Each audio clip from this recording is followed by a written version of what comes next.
Alright, so our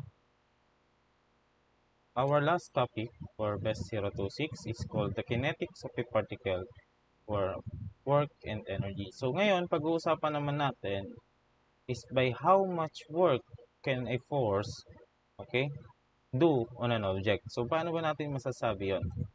First, we have to understand what is the work. So the unit of work in SI is joule, which is the amount of work done by 1 Newton of force when it moves through a distance of 1 meter. So basically, see, work is the amount of effort exerted by a certain force to the particle. And that is measured by how much distance that force created. For example, we have a box here. So we have a box. Okay? And then ang nangyari, we applied a force. Okay, so let's say we applied force F. Yung box na to is merong weight W. Therefore, we assume that there is a normal force that is equivalent to also W. And merong frictional force F sub F na equivalent to mu N.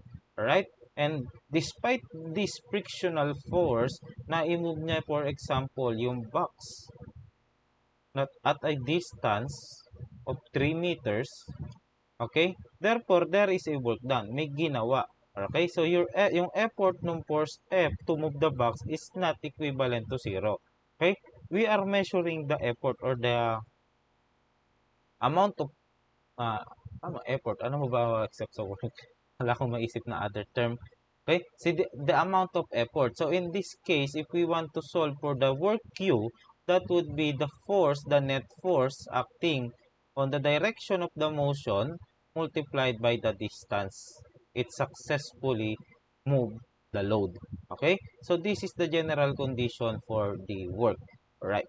So, in English unit or the FPS system, so hindi ko alam kung ano yung FPS, alam ko English unit yun. So, work is measured in units of foot-pounds, which is the work done by 1 pound of force acting through a distance of 1 foot in the direction of the force. So, kapag meron naman tayong variable force, okay, so the equation for the work done by the variable force is equivalent to the integral of the force, the varying force, the variable force, okay, with respect to r, to the radius, from initial radius to your final radius. Okay? If your variable force is moving through a curve. Okay? So, if you want to consider naman the amount of displacement s, the distance, okay? You use the integral of the force, the varying force, multiplied by cosine theta with respect to the arc length s from your initial point along the length to your final point along the length. Although very madalang, very seldom yung mga sample problems or the problems involving variable forces. Okay? So pag-usapan natin yung common, which is yung madalas na nakikita nyo makikita nyo pa lang pala sa CFE and sa mga exam ninyo. Okay? Number 1 is the work of a constant force, F sub C, on a straight line. So, the formula for the work Q is equivalent to the constant force multiplied by cosine theta. Okay? So, the direction, theta is the direction of the force, okay, with respect to the direction of the motion. Okay? Multiplied by the change in distance, the amount of distance. Kapag yung namang work natin is done by a weight, okay, the formula for work is the weight multiplied by the change in height, the vertical height. Okay, if it is done by the spring, okay, the formula is equivalent to negative multiplied by 1/2, negative 1/2 k S2 squared, S sub 2, or the final distance squared. K is the spring constant.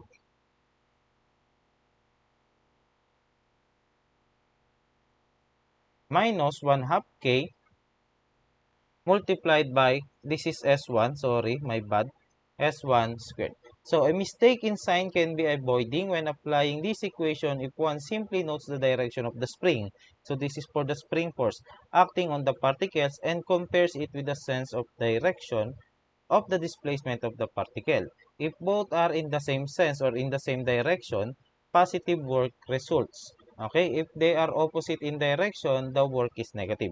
So basically, same na condition natin kanina, sa discussion kanina, na kapag yung forces causes the particle to increase in motion, that should be a positive force or the positive reaction. Okay? So, ganun din sa work. Kapag yung force natin causes the motion or the increase in motion ng ating particle, therefore that is a positive work. Okay, kapag naman dinidecrease niya yung kanyang displacement or the distance traveled by the particle, that should be a negative work. Kasi ang pinag-uusapan natin dito is the force and then the displacement or the distance traveled by the particle. Okay? So, let's take a look with the sample problem. Madali lang naman kasi yung work, kaya isa lang yung sample problem. So, the 10 kilogram block shown in figure 14-6a rests on a smooth inclined surface. If the spring is originally stretched 0.5 meter, determine the total work done by all the forces acting on the block when a horizontal force P equivalent to 400 Newton pushes the block up the plane. S is equivalent to 2 meters. Okay? So, ang nangyari daw, may horizontal force P na nagtutulak sa block papunta dito sa distance na 2 meters. So, we have various forces acting dito. Number 1, we have the mass, the work done by the mass or the weight of the block, and then the work done by a constant force, and then the work done by a spring. So, we have 3 works to be computed here. So, unahin natin yung work done by the horizontal force. So, as you can see here, meron na rin tayong free body diagram included by the problem. So here, kung saan mapapansin nyo, andito yung center ng ating body. Horizontally, nag-a-act yung 400 kN. Vertically, nag-a-act yung kanyang weight na 98.9, 98.1 rather. So this weight is equivalent to 10 times 9.81. Okay? So this is 98.1. The normal force acts between the surface of the plane and the block. Okay? So, laging nag-a-act yan doon sa point of contact. And then, we have now the spring, which is hinihila naman pabalik yung ating block on this direction. Pinabababa niya ulit. Alright? So, let's proceed with the solution. So, unahin natin yung horizontal force. Work done by horizontal force.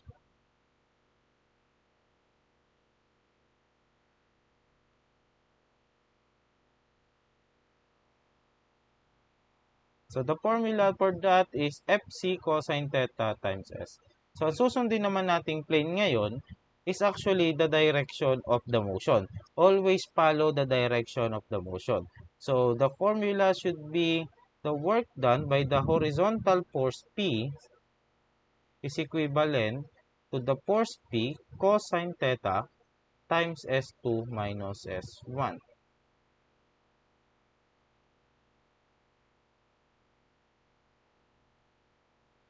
So, the work done by force P is equivalent to 400 Newton cosine 30 degrees multiplied by 2 meters.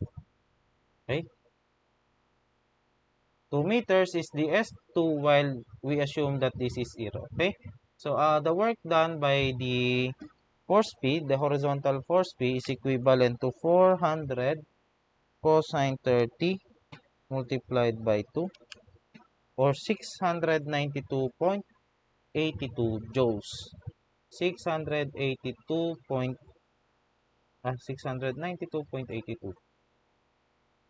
Sorry, madilim na kasi. It's already 11 p.m. 692.82 joules. So, this is the work done by the horizontal force P. Now, let's proceed with the work done by the spring force. Okay, so work done by the spring.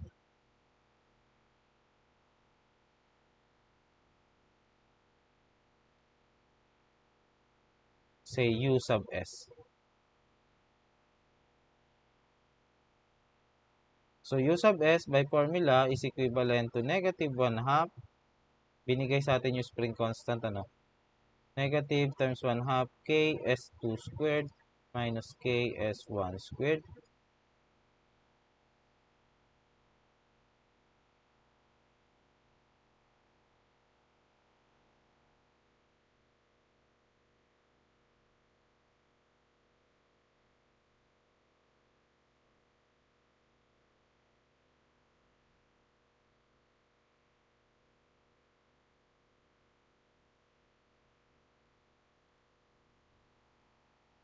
Alright.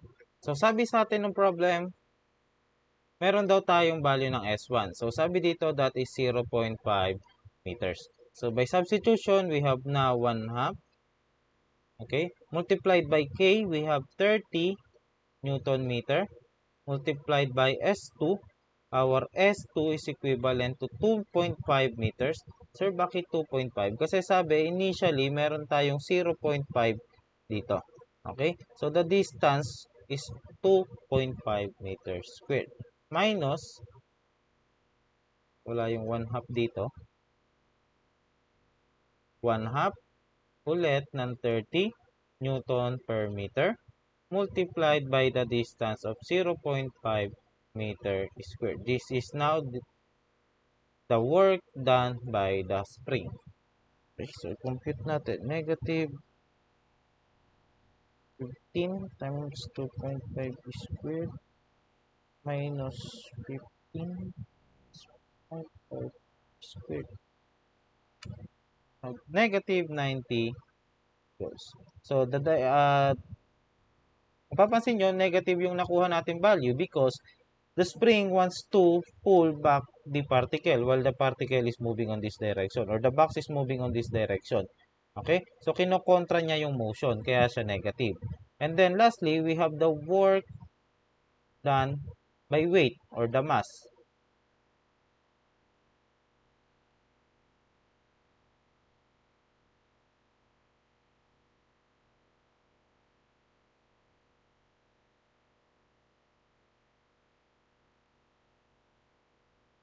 Okay? So, the formula for work, QW, is the weight multiplied by the change in height. So, initially, nandito yung ating particle and then when we apply the 400 Newton, nandito na siya.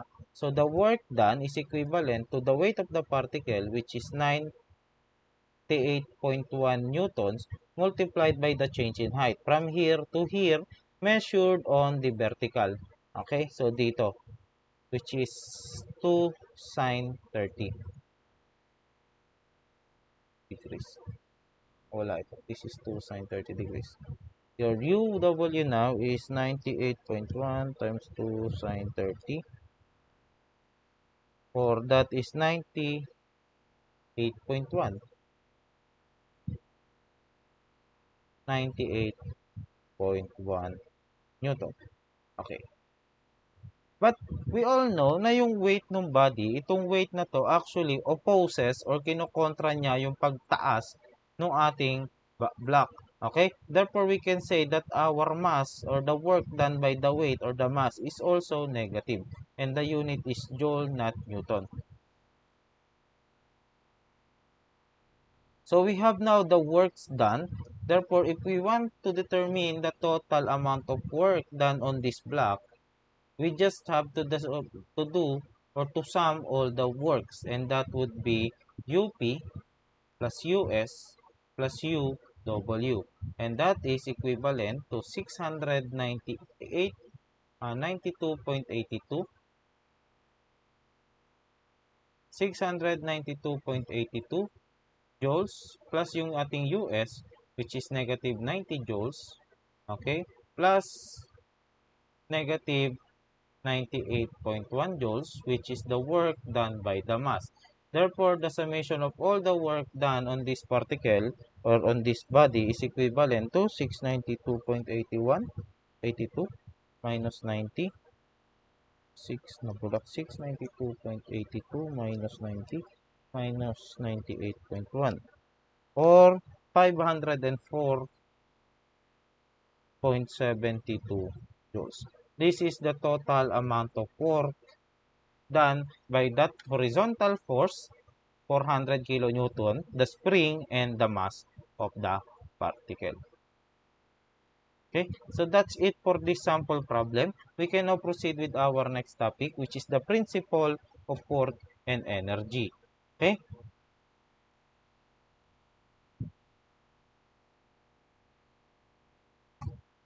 So, sabi dito,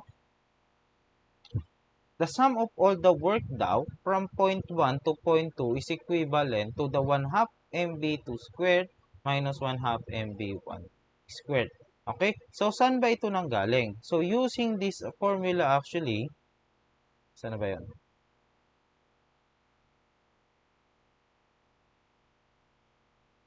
The formula F is equal to MA. Remember this. Okay? But we all know that A is equal to BdB. A dt is equal to BdB. Therefore, if we want to solve for M, that is MB dB from B1 to B2. Okay? From here, na-derive ito and in terms of work.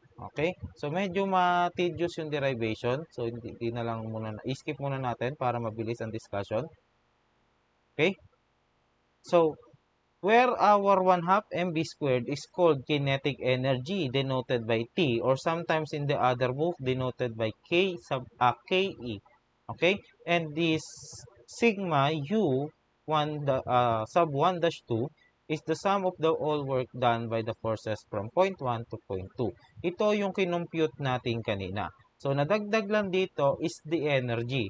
So, this time, ikino-compare naman natin yung total work done by the force with the energy exerted. Okay? So, we can rewrite this equation using T. And then, here we have the relationship between the work and energy, which states that the particle's initial kinetic energy T1 plus the work done by all the forces, this one, is equivalent, excuse me, is equivalent to the final kinetic energy T sub 2. So this is now the relationship between work and energy. Okay? So work done by work of friction caused by sliding. Ba't parang tinapos? Alam ko may inad ako dito. For a while, guys. So wala na. Okay? So formula na lang pala to. So this is the formula of friction, of work of friction caused by sliding. So you have the initial kinetic energy, 1 half m v1 squared, plus the force acting on the body multiplied by the distance. Hindi ko lang nailagay yung mga unit. This is your T1. This is the force acting on the body, causing the body or the motion. This is the displacement. Displacement multiplied by the coefficient of kinetic friction. Coefficient of kinetic friction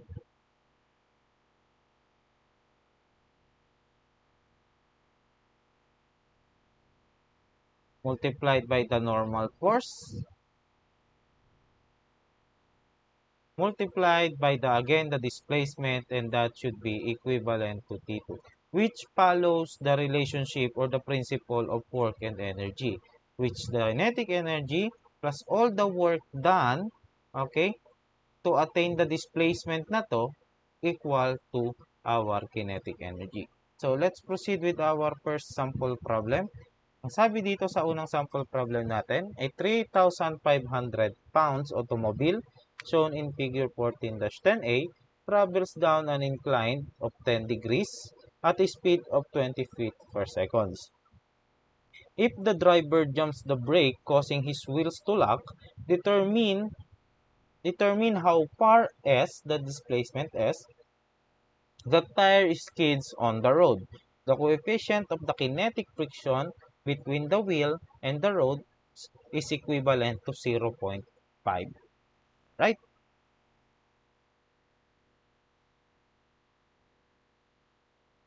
So we have here now the free body diagram of the particle or the automobile.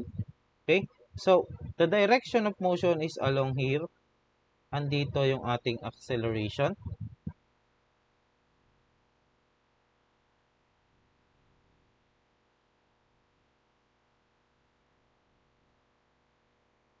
Alright? So we can use the work done by friction. So sulat natin, that would be 1 half mv1 squared plus the force causing the motion multiplied by the distance minus the kinetic friction, the normal force multiplied by the length, and that should be equal to 1 half mv2 squared. Right? So this is our working equation. So we know from our free body diagram, we can determine the forces causing the motion, which is meron tayong weight na nagko-cause also ng motion by the components like this one. Okay? So we have to first get the normal. Okay? Ano ba yung normal force na to? By taking the summation forces vertical, this is your axis now. Okay? Ito na yung axis natin ngayon uh, along the automobile. So vertical is equal to 0. Because bakit bakit po yung summation forces vertical is equivalent to 0? Because we do not have motion on the vertical direction. Ang motion lang natin is the horizontal. Okay? So ito ngayon yun. Ito yung ating horizontal, ito yung ating vertical. If the summation forces vertical, therefore NA now minus 3,500. This is theta. So, iburahin ko lang ito para hindi malito. So, this is also theta, 10 degrees. So, this should be vertical component, cosine 10 degrees. And that should be equal to 0. Therefore, our NA, or the normal acceleration, tanggalin natin, NA din natin. Okay, is equivalent to 3,500 cosine 10, which is 3,446.8. 3,446.8 pounds. Okay? Therefore, we can say kung ito yung ating friction, okay, the friction force FA, our FA is equivalent to mu n, and that should be equivalent to 0.5 times 3,446.8 pounds, which FA will be 1723.4. 1723.4 pounds. Okay, so we have now a pleasure and value of unknowns.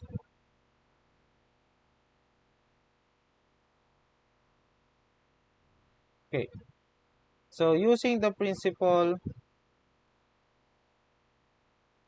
okay, so using now the principle of work and energy, ito yon. Okay, the relationship between the work and energy, we have now 1/2 the mass of the particle, which is 3,500 divided by 32.2. Okay, para maging slugs. And then our initial velocity is 20 feet per second squared, 20 squared. So again, isulat natin yung units pala para hindi tayo magkaroon ng problema later on. Okay? So we have now 1/2. Our mass is equivalent to 3,500 pounds. This is a unit of force or weight kung ano yung gusto nyo. We have 32.2 feet per second squared, the gravitational acceleration g, multiplied by our velocity. The initial velocity is 20 feet per second. That is squared. Plus the force done. Okay? So the force done, as you can see here, is brought up by the weight. Okay? Which is 3,500 pounds sine 10 degrees. Okay? Multiplied by S, which is unknown. Lalagay ko na lang dito yung kasunod. Minus, our mu n is actually FA, 1,723.4 pounds, multiplied also by S, and that should be equivalent to 1/2 nung mass, 3,500 pounds, over 32.2 feet per second squared, multiplied by the final velocity. At ang sabi sa atin sa final velocity, if the driver jumps on the brake, causing his wheels to lock, determine how far as the tire skid on the road.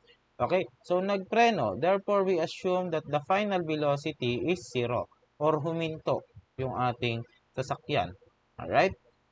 So, hindi niya actually specifically sinabi, pero that pwede na nating i-assume na huminto because the wheels locked. Okay, so huminto dahil tumigil sa pag-ikot yung ating gulong. So from here, the only unknown is S. Therefore, you can now solve for S by any means that you want, which will give us 19.5 feet.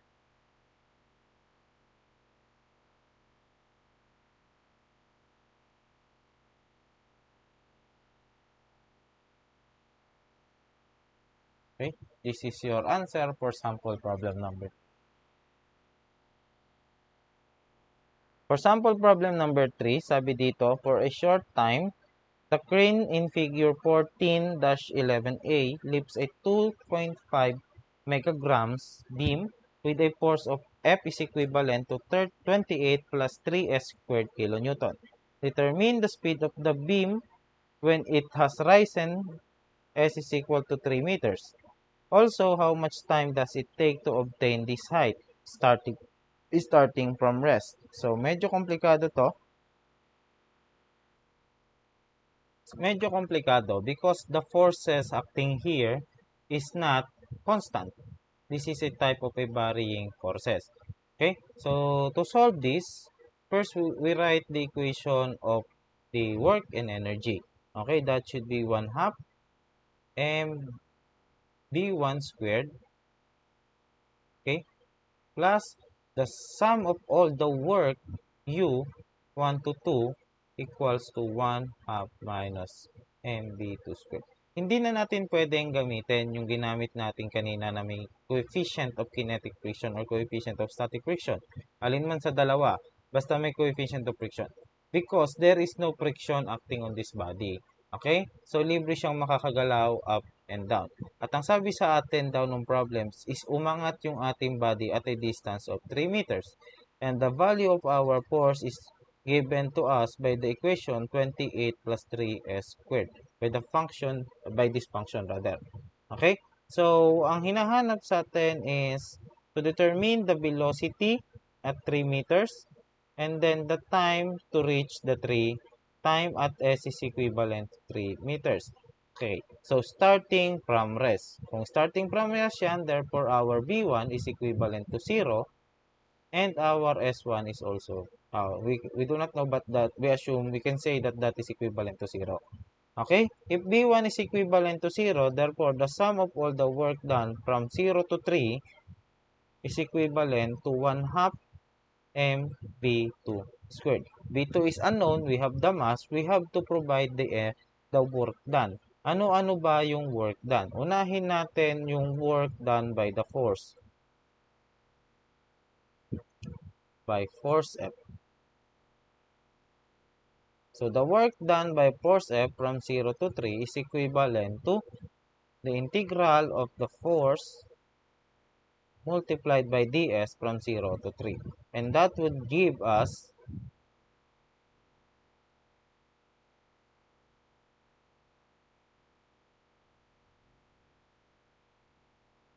integral from 0 to 3. Oh wait, wag nating kunin yung mismong value. I-rewrite muna natin in terms of S.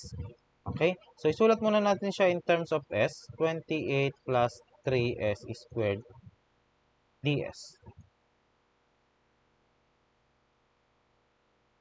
Okay? So, this integral is equivalent now to 28S plus S squared. S cubed rather. Okay?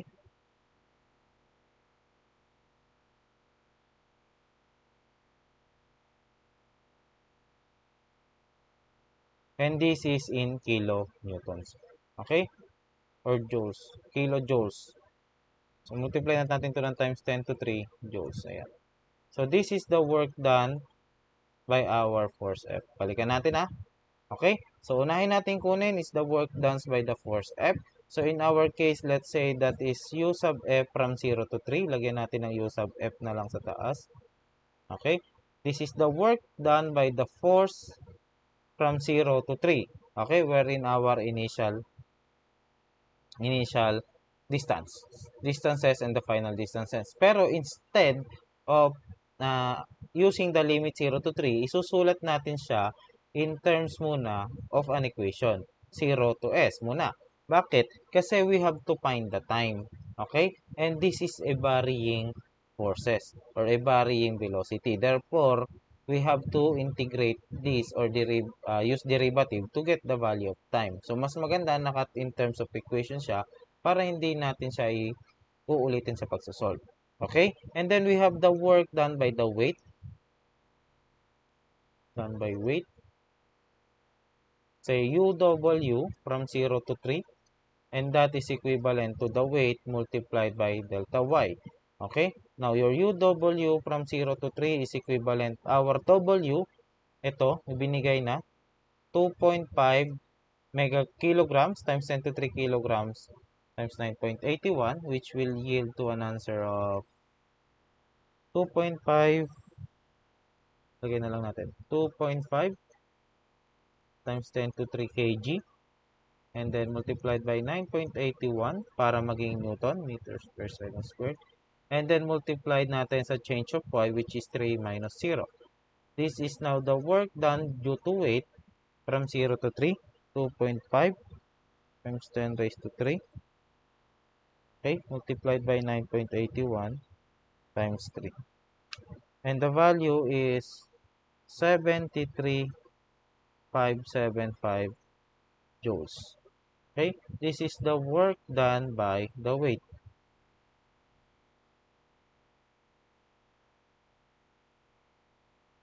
Okay, so kung inirepresent natin itong F, we should also write this work done by weight in terms of S then. Okay, para makuha natin yung ating velocity with velocity in terms of distance S.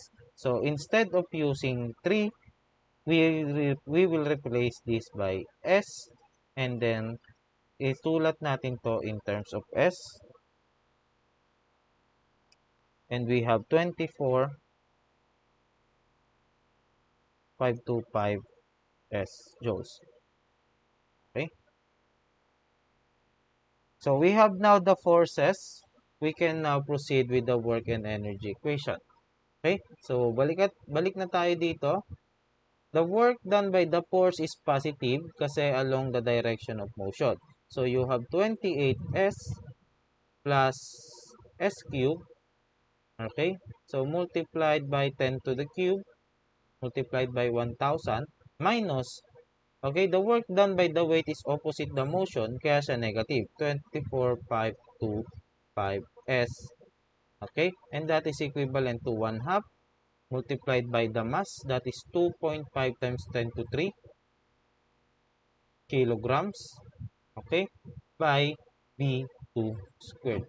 Okay, so we can now write B2 in terms of S. By simplifying, this will become, tanggalin na natin yung squared, this will become 2.78S plus 0.8 S cubed. And this is inside a square root. Okay? So, expand nyo na lang to get the same value. So, basically, dali lang naman. Okay?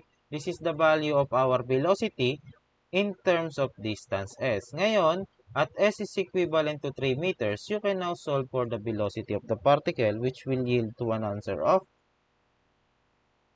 5.47. 5.47 meters per second.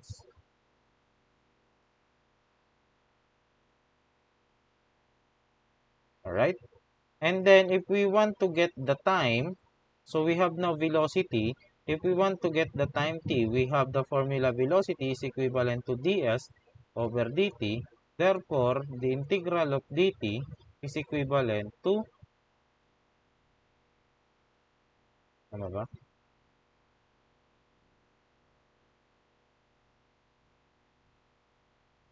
ds over dv.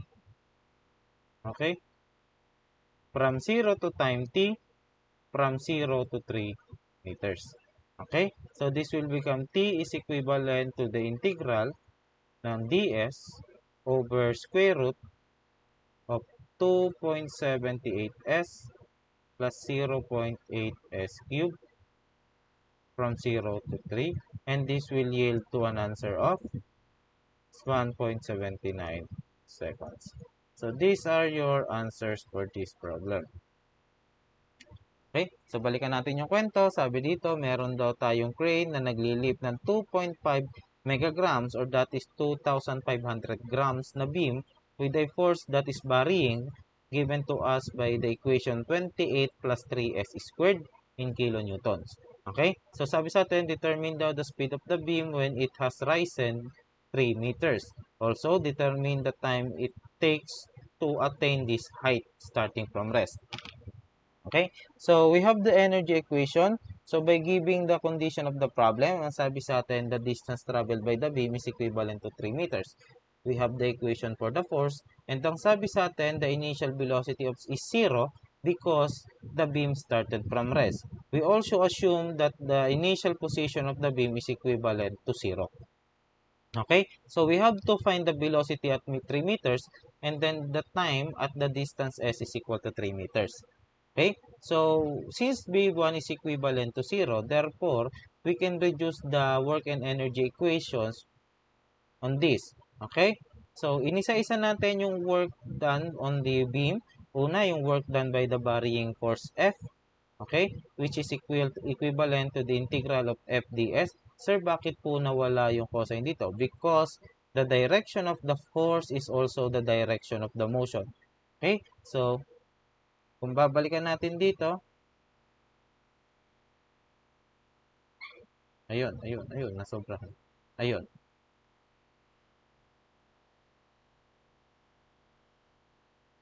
Okay, and cosine 0 is equivalent to 1. Okay, that is why tinanggal na natin yung cosine dito. But in any case that the force is on this direction, and your motion is here, we have a certain theta, you will add 8 cosine theta rito. So, in our case lang, theta is equivalent to 0. That is why cosine 0 is equivalent to 0. Okay? So, by using integration, isinulat natin to in terms of s instead of using the actual limit of 0 to 3 because we want to solve the time for later. Okay, therefore we want to use the velocity, the equation of velocity in terms of distance s. Alright, and then we have the work done by the weight. So using the formula W multiplied by the change in height. Alright, and then isinulat din natin to in terms of s because we want to be consistent. Alright, and then this is negative. Alright, bakit siya na naging negative, sir? Because the work done by the weight is opposite the motion of the beam. Okay? Kaya siya naging negative. And then by using this equation, work and energy equation, we derive the equation of velocity in terms of s. Right? And from there, we have now these answers. For sample problem number 4, ang sabi dito,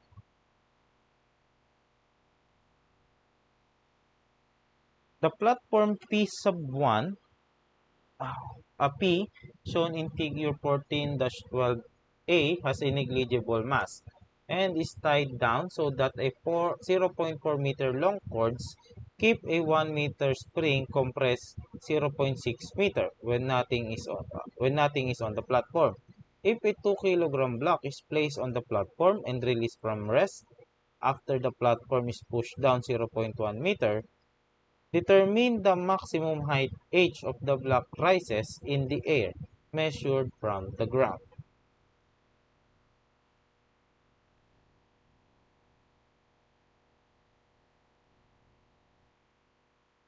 So, ang sabi sa atin dito ng problem, okay? Ano ba yung mga sinabi ng problem? Ang komplikado na ito. So, sabi dito, yung spring daw natin initially is compressed 0.6 meters. So, this is the initial compression of the spring. Okay? So, if a 2 kilogram, we have the mass of the object, which is equivalent to 2 kilogram. The mass is equivalent to 2 kg. Is placed on the platform and released from rest, the platform is pushed down 0.1 meter. Okay? So, therefore, initially, before before lumipad or umangat itong ating block to here, yung ating spring is na-stretch na.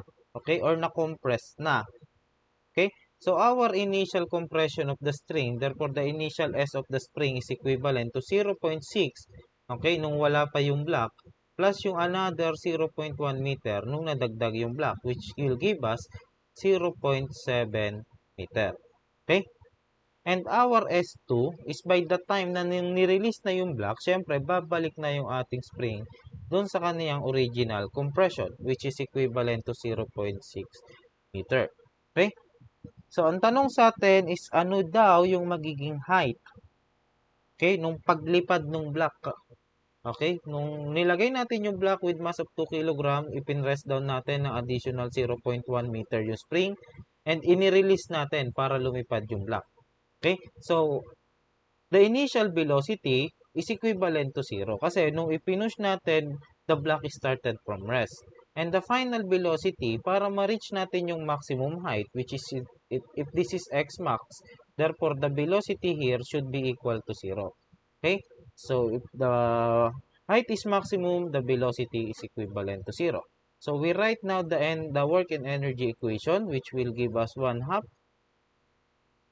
m V1 squared plus the summation of the work done from point 1 to 2, and that is equivalent to 1/2 mv2 squared.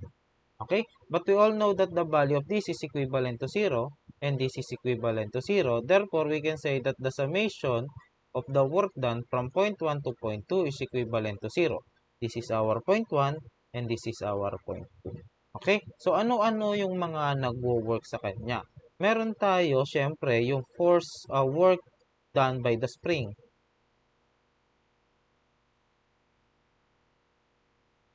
Say that is US. Okay? So, US now, from point 1 to 2 is equivalent to negative 1/2 K S squared minus 1/2 K S1 squared. Okay? So, the work done by the spring from point 1 to point 2 is equivalent to negative 1/2. So, 0.5, that is 1/2, 200 Newton meter, multiplied by the S. Our S2 is equivalent to 0.6 meter squared minus 0.5 multiplied by 200 again, multiplied by S1, which is 0.7 meter squared. Okay? Therefore, the work done by spring from point 1 to point 2 is equivalent to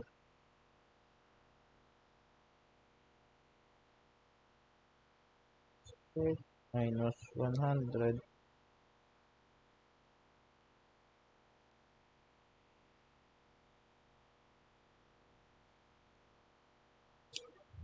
which is 13 joules, which is positive. Okay? Natama naman because the spring causes or the spring pushes the block upward. So, ang nag-cause ng motion is actually the spring. Therefore, the work done by the spring to the block is positive. This is and this is that work. Ngayon, puntahan naman natin yung work done by weight. Okay? Say that is UW. Okay? UW ngayon, from point 1 to 2 is equivalent to W change in Y. Alright?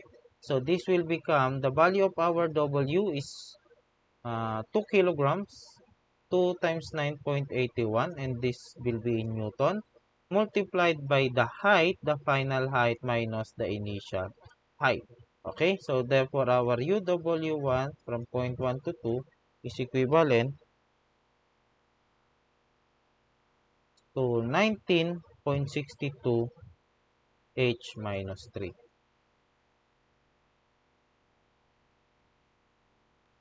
Okay?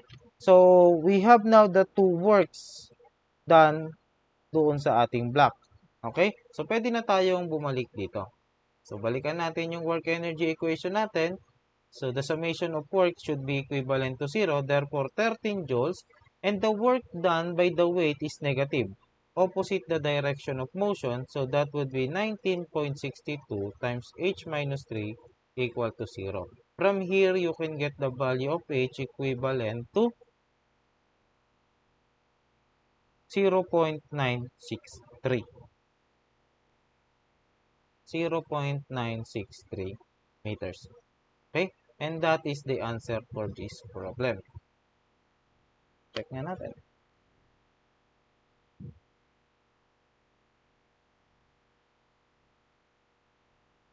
13 plus 3. 13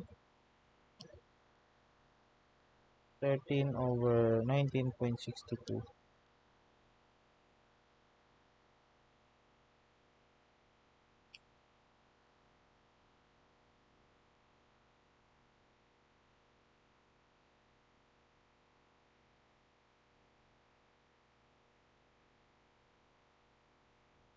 So we have a correction. This should be 0.3 pala.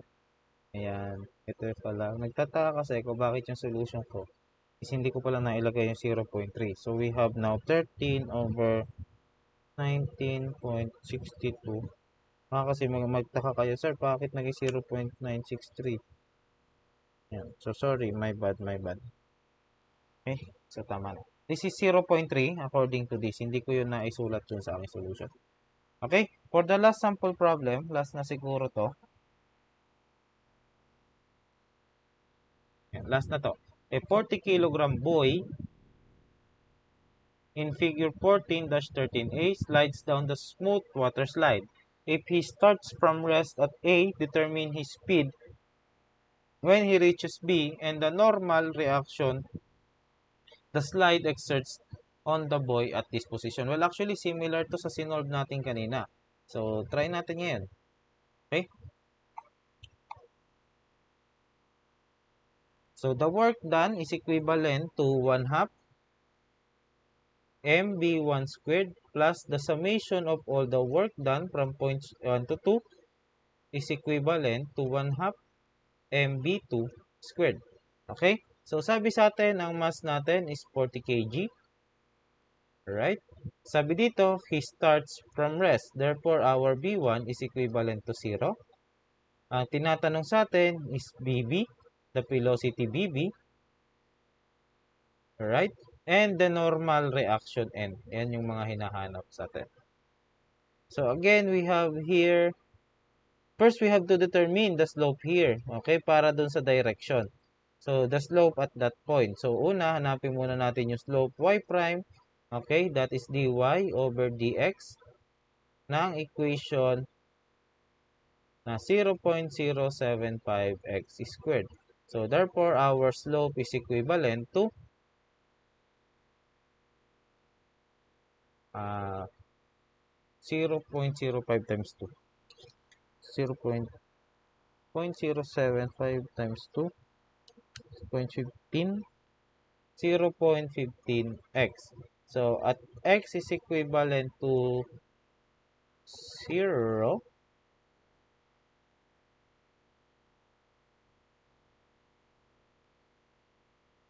at x is equivalent to 0, our slope is equivalent to 0. Horizontal. Okay? Therefore, if we draw the free body diagram of the boy, so nakahiga yung bata, ano? Ayan, nakawi siya. Okay? So, ito yung kanyang tangential acceleration, a sub t, at ito yung kanyang a sub n.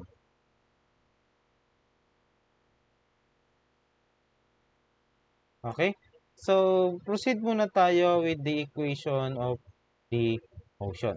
Alright? So, alam na natin yung slope. We can now proceed with the work and energy equation. So, the work and energy equation now, since this is equivalent to 0, that would be the summation of the work from point A to B, which is equal to 1/2 m BB squared. Ano ba yung mga work na nagawa dito? We only have one. The work done by the weight. Okay? So, the work done by the weight lang. Wala nang ibang force. Yung work done by the weight lang, yung nagko-cause ng motion. Done by weight. And this time, yung direction ng ating motion due to weight, or the direction of the motion ng ating body, ng boy, is also the direction of the weight. We assume, or we can say that the work done by the weight is positive. Okay? W from A to B. And that is W delta Y. And that is our W, which is 40 times 9.81. And then the unit of this will be Newton. The change in Y is provided to us. Ito yon 7.5 meter. Therefore, the work done due to weight from point A to B is equivalent to 40 times 9.81 times 7.5. 2,943 joules. Alright? So, this is the work done by the weight. So, balikan natin ulit yung energy equation, work and energy equation natin. We have now 2,943 joules, which is equivalent to 1 half, multiplied by the mass of the boy, 40 kg, times the velocity of B squared. Therefore, our BB is equivalent to square root ng 2,943 times 2 over 40, 12.13 meters per second. This is the velocity of the boy at point B. Okay? Now, ang hinahanap sa atin is the normal force.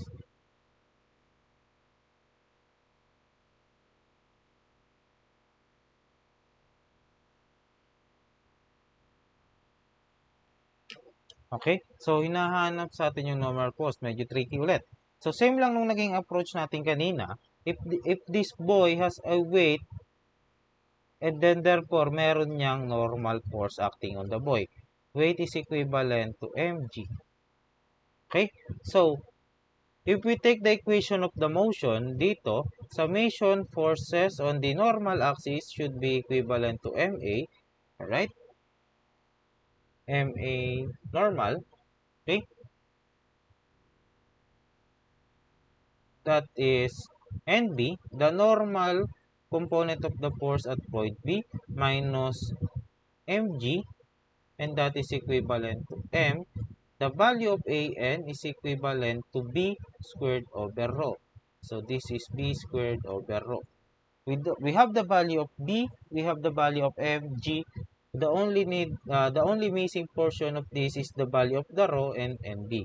So rho is equivalent to 1 plus y prime squared raised to 3 halves over the absolute value of y double prime. Okay? Therefore, our rho, if we take the double prime here, this is 0.15. Okay? So, our rho now is 1 plus 0.15x squared raised to 3 halves over the absolute value of 0.15. Okay? At x is equivalent to 0. Therefore, the value of rho is equivalent to 1 over 0.15, and that is 6.667 meters. This is the value of rho. Therefore, you can solve for NB. NB is equivalent to the mass, 40 kilograms, multiplied by the velocity, 12.13, over 6.667, plus, tinranspose ko lang po, 40 times 9.81. Therefore, the normal force exerted by the slide to the boy is equivalent to 40 multiplied by 12.13 over 6.667 plus 40 times 9.81. Okay, which will give us 465.176 newtons. Okay, this is a normal force exerted. And then that's it for this discussion. That's it for this SEM. Okay, sana meron kayong natutunan kahit papaano sa ating naging munting discussion. Mabilis ang discussion.